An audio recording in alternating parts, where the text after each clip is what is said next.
All right, we are here today. I'm Danea cutter with the Edge Army, and I've got Bryn welds, Bryn Auto, from Grand Island, Nebraska. I like to weld sometimes. Just sometimes? Yeah, occasionally. Occasionally. Yeah. Kind of cool connection. I'm originally from Nebraska, live in Kansas. You've been to some of my welding competitions that I have put on in the past, so it's kind of like small world, full circle kind of moment here. So it's kind of cool to be sitting on this couch with you, having a conversation. Yeah, it's crazy. So how long have you been in the industry? Like actually in the industry?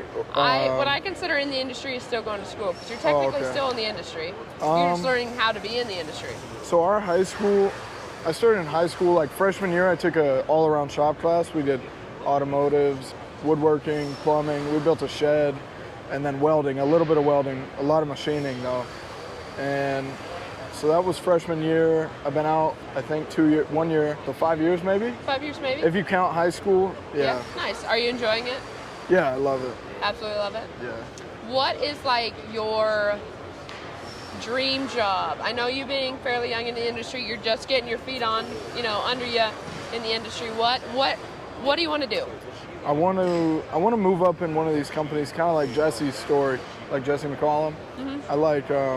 I like what he does with Everlast, because he started out in the same spot that we were, I want to move up in a company that sponsored me originally. So you don't ever even necessarily want to weld. I want to weld. I want to weld on my time. I mean, on your time, like on the side or however that may look. So I guess what brand do you have your eye on right now that you would love to work for? Probably Everlast. Everlast? Because Everlast, Marco, and Edge, they all took shots on me while I'm still young. But Marco, I have a crazy story. So actually, before your competition, my welding instructor, Brandon Pearsall, he gave me a Marco Silver Streak, and I swear by those. Yeah, I swear Silver by those. Streaks, great. And he gave me a Silver Streak. He said, "This is my good luck. I had it from Skills USA." And that's the fact that he still has that from when he went to Skills. He gave it to me, and I still have it. So it's kind of just crazy. He gave it to me for your competition, and he had it from Skills. So I actually want to get that tattooed on me somewhere, a Silver Streak. Oh, awesome. And then later they became my first ever sponsor. So nice. It's just crazy. What did you do to get them to see you? Last year's FABTECH really did a lot for me. Did it? So yeah. I saw you around. Yeah. You were kind of the quiet guy following people around. But that's good though. Yeah. I mean, I don't mean that in a bad way, but like when you're trying to get your feet under you, you're trying to get your name known. Yeah. That's what it takes. You have to be willing to put that foot forward, to have those conversations, to introduce, even just to say hi. Hi, I'm Bryn from Nebraska, just starting out. And I mean, now look at you. It took me, I don't know, I've been in the industry probably 11 years, and then within the last 3, it's taken me, that amount of time to get some of the same companies to recognize me. Yeah. So I think it's pretty cool to see what you're doing. Yeah, I think it's repetition. I'm still a little bit like that. Like I kind of just join in on conversations. But it takes a while to know people in the industry. The industry is so huge. There's so many of us that are, on social media. I'm not going to, I don't know, some people don't like that influencer world, that influencer name. But honestly, in my opinion, everyone's an influencer in some way, right? Yeah. You would agree, right? Yeah, it's like a cringy name, but it's true. So. Everyone's an influencer. Yeah. It's just that we choose to show or share our passions through social media. We like to get the word out. Yeah. All of that. Yeah. So, what has welding been your game plan from day one? Like, did you in kindergarten when they were asking you what you wanted to be when you grew up? What was that? Probably an NFL player. NFL player? Yeah, I love football. Lineman? Yeah, I was a lineman. Yeah. I can see that. Yeah. Football, and then high school, I quit football to work, but I worked at Sonic. My parents, I don't know, they were like, well, you got to buy your own car. Yeah, I was a car hop. I didn't use the rollerblades though, but I did fall on the ice one time. That wasn't fun. But so I went to Sonic, and then when I quit football, it was all downhill. Like I got into some bad stuff, and the way our high school works, it's almost like a trade high school. Your freshman year, it's called freshman exploration, I think. You research all the pathways, is what they're called, academies, and then each academy has their pathway. And I was like, okay, well, I really have nothing, and I know I didn't really want to work outside, but I wanted to use my hands because I hated school. Yeah. I didn't plan on going to college either, but I did. And so I chose the Technical Sciences Academy.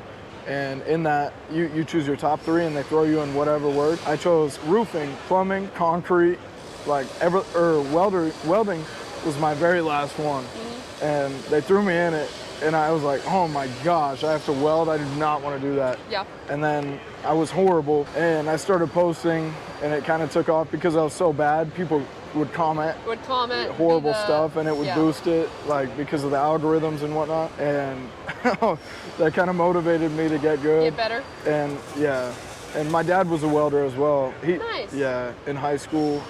And he worked for the same company, Chief, for 33 years, so. Wow. And they also set you up with apprenticeships, so I went to Chief. Nice. I was like, you know what, they treated him good for 33 years. 33 years, that's a long time. Yeah. So at Chief, what do you do? What do you build? I do pretty much everything. The other day I brazed, and there's only 2 of us that know how to braze. And Grandpa Scott, we call him Old Man Scott, never eats nothing but ham, cheese, ham sandwich. Just 2 hams and one slice of cheese. Anyways, he's retiring. So they were like, Bryn, you know how to braze, right? And I was like, oh, I guess. So. And they gave me a cutting torch, and they gave me a cutting torch head. So I went home on lunch and I grabbed my my welding torch head and I brought it back and I was like, all right, let's do it. Yeah, complete. And it was actually with propane instead of oxyacetylene, and I had never done it with propane. I don't think I've actually ever done that either. So it worked pretty good. It was fun. Yeah. Yep. So what's Chief's main thing? Like what are they known for building? Definitely, it's mass production, but definitely agricultural stuff. Mm-hmm. I can't say any names because but it's definitely agricultural stuff, and we do man lift baskets too for like when you see a power lineman and they're up high, in a basket. Yeah, we do the baskets as well. We TIG weld those and push pull gun. Nice. So I do that too. I braze, do that, and then I also MIG weld steel. Nice. Do you see yourself being there for like 33 years like your dad did, or do you want to go do something else? Because I know the little bit we've talked, I mean, you've thought about doing other things. Yeah, I did a lot of weld tests actually recently. Trying to find that right spot. Yeah, I wanted to move to Kansas, Hutchinson, Kansas. I went and did the weld test, and then Kenneth, the guy that owns FABTECH Performance Fabrication, because that's what I wanted to get into after talking to Austin and Johnny last year. I was like, man, I need to get into the automotive side of things. Like, this seems awesome. And then I went and did it, and he had me lay on my back, and he put a chromoly pipe off the side of a tube. It was notched tube off the side of a table. He had me lay on my back. I couldn't get up, so I'm over here. I weld the bottom. I'm like, all right, I'm done. He's like, what about the top? I was like, what do you mean? You told me to stay on my back. And he put a mirror on the top, and he was like, drag your tungsten, feel the joint, and try and do it. And I was like, oh my gosh, this sucks. I don't want to do this. Was it foot pedal? Were they doing yeah, it was a foot pedal. So I saw Jesse McCollum do it on live. He put the foot pedal in between his thighs. Yeah. And so I tried that. I tried that, and it was horrible. Johnny's over there laughing. Like, probably shouldn't have just. Yeah, I had no idea what was going on. It came out pretty good, and he let me take it home. He actually offered me the job, and I was setting up. I was doing all the math on what I need to spend and what I need to save, and so I was ready to move to Hutchinson. And then he texts me, and he's like, "Hey, I don't feel safe about the shop's future enough to take in somebody from another state, as opposed to a local kid. So I'd rather he do that than me get there." No, that is super, like, unfortunate. That's a sad thing. But at the same time, that's cool that he looked out for you. Yeah. Instead of you move all the way down there and then, Yeah. And 3 months, 6 months, a year later, you don't have a job anymore. Yeah, and it's actually kind of glad, because now I realized I don't want to move away from my family and my girlfriend for sure. I couldn't do it. I probably would have left anyways. So, and I still text him and ask him for advice. He's really good, and he's a great guy. Awesome. Yeah. Well, I mean, if you wouldn't have taken a chance on that job, you wouldn't have met, another connection. You wouldn't have met the welding industry is so much about, like, who you know. Yeah. I feel like it's more about who you know more than what you know in some cases, right? In the world. And so that's cool. Yeah.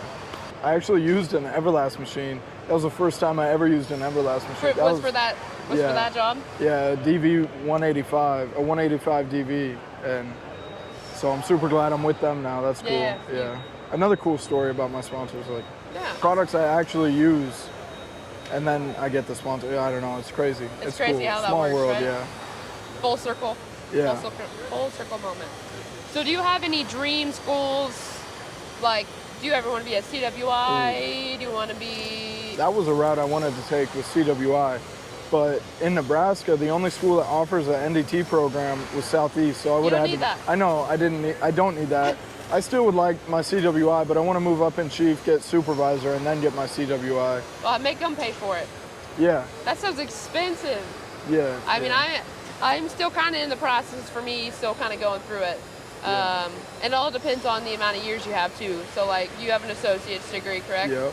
Yeah, and I know they changed it here recently, but like when I was going through the process of doing all of that about a year and a half, 2 years ago, I believe it's because I did an associate's degree route with mine because my bachelor's degree didn't qualify. Yeah. I believe it was that and then 3 years welding experience. So. Yeah. And then they have to verify all of that as well. Yeah, I could have actually gotten it. My goal was to become the youngest CWI ever, but... Do you know what that is? That age? No. I don't either. But I was 16 when I became eligible. So now I'm 19, by the way. Yeah. I just turned 19. Yeah. But I kind of dropped it because... It's a lot. I did want to become an inspector, like actually, I was like, dude, I can't do this my whole life. Now I changed my mind because I don't want to sit in an office, but supervisor would be cool because I'd still be in the industry, around the environment. Still doing some of the hands-on stuff, but also doing some of the other side, behind the scenes. Yeah, move up for sure. I still want to move up. And I don't ever plan on leaving Chief because there's a lot of opportunity to move up. It's a good company. The pay is, there's places in my city that pay better. But it sounds like they've got a good company, all their beliefs, all of that are in the right place. Yeah. And in my opinion, if benefits and all of that are better than the pay is not necessarily everything. Yeah, right? I agree. I mean, I would much rather work for a company that's an amazing company that maybe have a little bit better pay, but then also not ever have to leave. Yeah. I mean, it just depends. It's still family owned. It's going to the third generation soon, I believe. And that's huge. They're really huge. Flexible. Like, my coworkers have kids, I don't, but if their kid is sick at school, all right, see you tomorrow. Go take care of that. Go take care of them. Yeah, they're super cool. That's awesome. And me and Southern Leatherworks, you know him? Yeah, okay. My buddy Andrew, I met him in school too, but he's from Florida. He moved up to Nebraska for school, which is crazy. He did your competition as well. And we actually just teamed up with Chief and donated 80 helmets to my local welding school. That's awesome. Yeah. That's making a difference. Super awesome. Cool. Yeah, and I've only been out for a year out of that high school, so that's awesome. It is awesome. Well, super good company. Yeah, it sounds like it. It sounds like they're doing a lot of great things for you as well. Yeah. So one of the questions that we've been asking everyone this entire week is, what is your favorite type of pizza? Has that changed since you've gotten here? Is it still the same? I think the deep dish pizza was good. The dessert was way better. The cookie. Yep. Honestly, nobody knows this, but you know that because you're from Nebraska. Casey's breakfast pizza. Oh, yep. Yeah. That's bomb. You can't beat that for me. That's my favorite type of pizza, honestly, as well. Yeah. That's the pizza I probably have the most. Casey's breakfast pizza. Or Godfather's, which is also like a Midwest. I have not had that in forever, but that was like the thing where I was from. Godfather's is great. Yeah, I love Nebraska food. I don't know. We have some good spots and then horrible spots, but the horrible spots closed. Runza's a big one. Runza. And we can get on a whole story about Runza. Yeah, the small diners in Nebraska are great too. Mm-hmm. Me and my girlfriend go to Tommy's every Friday.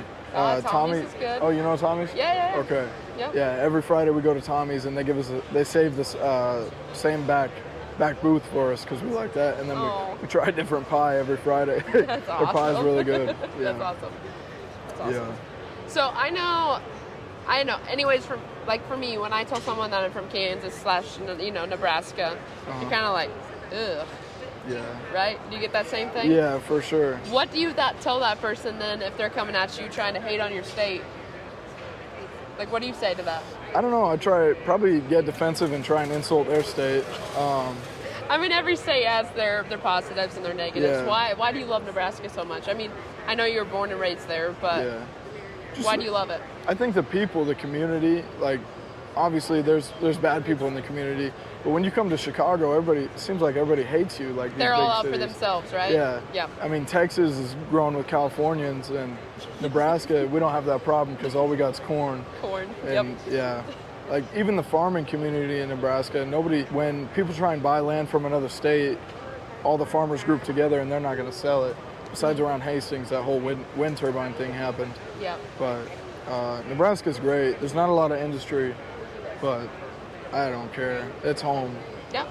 It'll forever be I mean, home. there's things to do welding wise. Yeah, it might not be some of the coolest, like, welding on space shuttles or anything of that nature, but you're still making an impact. Agriculture, that's what feeds the world.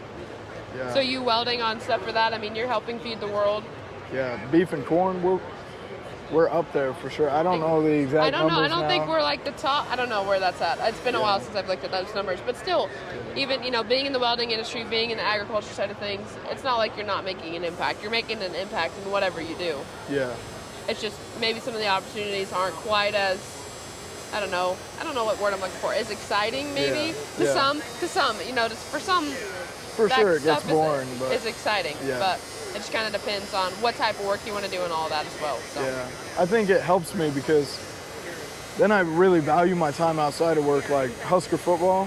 That's another thing we got. Don't get us started. Yeah, well, right now it's not as good. I don't know what that was. Yeah, I don't know what that was like either. a cannon. Husker football is a big one in Nebraska. Even though we're not that good now, we had the 90s though. The 90s. Yeah. Go Huskers. Yeah, right? yeah. Go Big Red. Go Big Red. I would start a chant, but nobody else would get it. Be like, go Big Red. Yeah. And everyone would start looking at us. Yeah, yeah. What the hell? As we're sitting in a booth full of green and purple and yellow. It's great though. Edge Everlast. Edge Everlast. This is a great dynamic duo, I think. It is. This booth this year is a huge step up from last year. And it sounds like it's going to be even bigger next year. Yep, FABTECH, Orlando, be there, be square.